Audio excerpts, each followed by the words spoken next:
How to view your purchase history in the Lidl Plus app. In this video, I'm going to show you the procedure on how you can view your purchase history in the Lidl Plus app. So the receipt history can be found in the more section of the app. So for that case, first of all, go ahead and log in into your Lidl Plus app, and when you're logged into your account, that's going to take you to the home page. First of all, your digital receipt, and it will be stored all your purchase receipt for which you have identified yourself as a Lidl Plus customer at the checkout. So you can also bookmark the receipt you want to quick access by clicking the star at the top of the screen.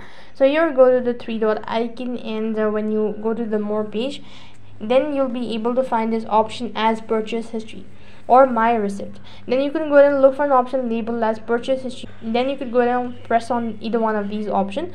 You should see a list of recent purchase. You can tap on a specific receipt to view more details about the transaction, and if you have trouble finding your purchase history, you can check the help section within the app or contact the Lidl Plus customer support for further assistance.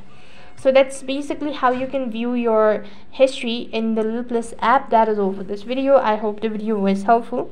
Make sure to like, share and subscribe to our channel. Thank you for watching. See you in the next video.